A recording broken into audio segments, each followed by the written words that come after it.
Assalomu alaykum, hurmatli o'quvchilar. Sizlar bilan 6-sinf Qadimgi dunyo tarixidan 6-mavzu, ya'ni Nil daryosi va uning aholisi degan mavzuni boshlaymiz, ya'ni Misr mavzularini boshlaymiz. Xo'p, demak, asosiy e'tibor berishimiz kerak bo'lgan jihatlarni ko'rsatib o'taman. Xo'p, Afrikaning shimoliy sharqida sivilizatsiya paydo bo'ldi, deyapti. Bu hozirgi o'sha Misr hududi Afrikaning shimoliy sharqiy qismidaligini bildiradi.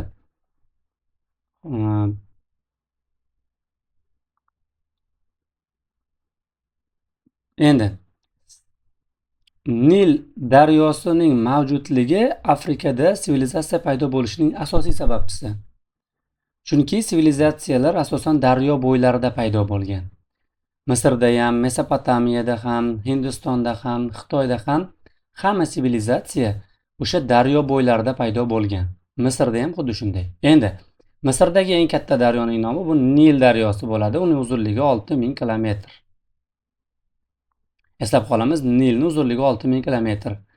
Daryoning quyi qismi 3 kilometrdan 22 kilometrgacha kenglikda, ya'ni mana bu qirg'oqdan narigi qirg'oqqacha bo'lgan masofaning eng qisqasi 3 kilometr, ikkita qirg'oq o'rtasidagi masofaning eng uzuni esa 22 kilometrgacha ekan.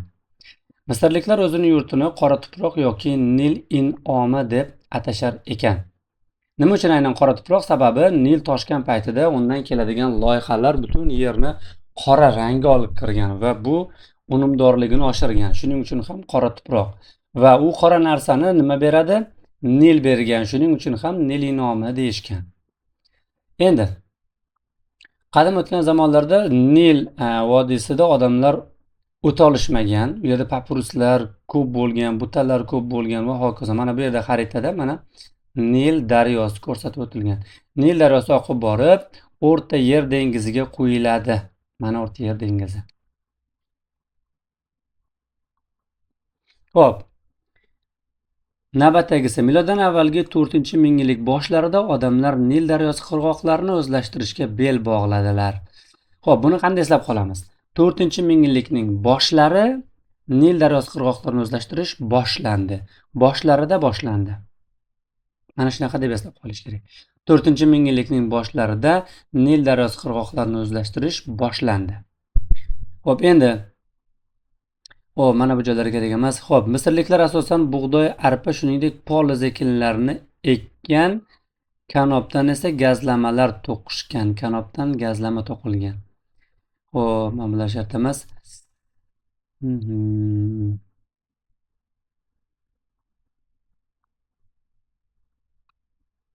Misrliklar sigir, qo'y, echki boqib, ho'kizlardan dala ishlarida foydalanishgan. Xo'p.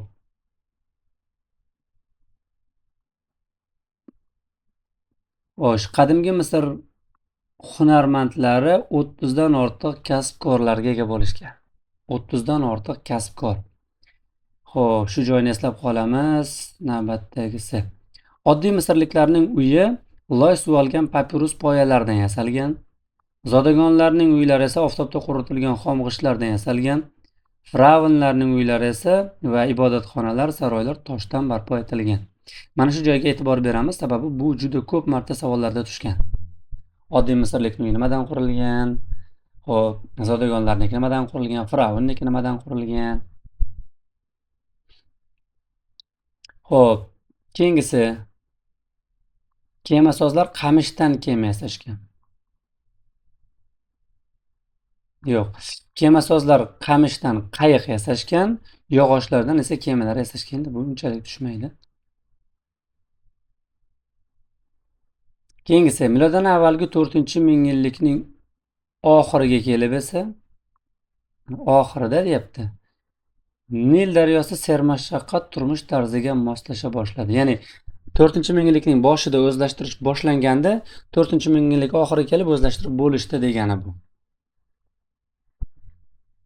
Xo'p, Misrda tarqoq manzilgohlar nomlar deb atashgan. Nomlarni boshqaruvchi odamlar esa nomarxlar deb atalgan. Xo'p, keyingisi. Qaysi davlatda vaqt o'tishi bilan asta-sekin qabila sardorlari hukmdor podshohlarga aylangan degan savol tushgan. Bu Misr. Misrda dastlab ikkita podshohlik bo'lgan. Birinchisi Quyi Misr, ya'ni shimolda, qaranglar, teskarisi Quyi Misr degani bu Shimoliy Misr, Yuqori Misr degani bu Janubiy Misr, bir-biriga teskari.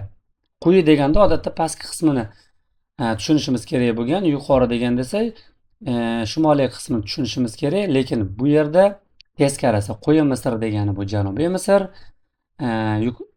Quyi Misr degani bu Shimoliy Misr, Yuqori Misr degani esa bu Janubiy Misr ekan. Mana shu ikkita podshohlik bo'lgan, ikkalasining o'rtasida 3-ming yillikda jang bo'lib o'tadi. Bu jangda Yuqori Misrning podshosi bo'lgan Menes g'alaba qozonadi. U birlashgan mamlakatning birinchi hukmdori, ya'ni firavniga aylanadi. Demak, Misrning birinchi firavni bu Menes ekan. U Yuqori Misr podshosi bo'lgan ekan. Va birinchi poytaxt esa bu davlatning poytaxti Memfis shahri bo'lgan ekan. Ko'p yillar mobaynida nomlar hukmdorlarini o'zining mol-mulklarini ko'paytirib oldilar, nom hukmdorlari. Natijada Misr bir qancha mustaqil nomlarga parchalanib ketadi. Vaqt o'tishi bilan yana mamlakat birlashuvi ro'y beradi. Endi qayta birlashgan davlatning poytaxti Fiva shahri bo'lgan. Birinchi poytaxt demak Memfis, keyingi poytaxt Fiva ekan. Xo'sh, demak shu bilan 6-mavzuyimiz o'z nihoyasiga yetdi.